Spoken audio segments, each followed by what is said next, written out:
Naidupeta MB news. మట్టి విగ్రహాల ముద్దు, ప్లాస్టర్ ఆఫ్ ప్యారిస్ వద్దు. మీ మేర్లపాక బ్రదర్స్, తుమ్మూరు.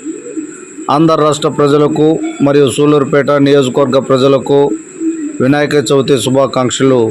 మీ మేర్లపాక శ్రీనివాసులు, న్యాయవాది. వినాయక చవితి పూజకు మట్టి విగ్రహాలను మాత్రమే ఉపయోగించండి. మట్టి విగ్రహాలతో పూజలు ఏర్పాటు చేసి పూజకు కావలసిన పుష్పములను, పత్రులను వాడటం వలన పర్యావరణంలో ఎటువంటి హాని లేదు.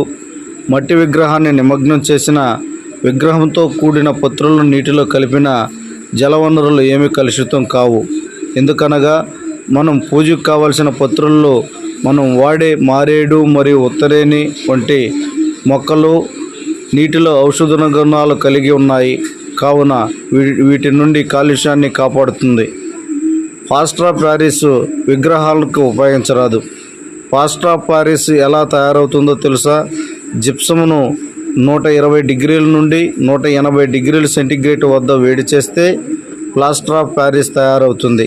దీని రసాయన నామం కాల్షియం సల్ఫేట్ హెమిహైడ్రేట్. ఇది తెల్లటి నిర్మాణ పదార్థం. ఇది 25 డిగ్రీల సెంటీగ్రేడ్ వద్ద ద్రవణీయత 0.3 గ్రాముల నుండి నీటిలో ముంచగానే ఒక గట్టి పదార్థంగా తయారవుతుంది. వాస్తవంగా దీనిని విరిగిన ఎముకలు, కీళ్ళు, అచ్చుల్లో ఉపయోగిస్తారు. దానితో పాటు ఇళ్లపై పైకప్పులు మరియు అలంకరణ, నల్లబల్ల తదితర వాటిని తయారు చేస్తారు. అందువలన కాలుష్యం చాలా దెబ్బతినే అవకాశం ఉంది.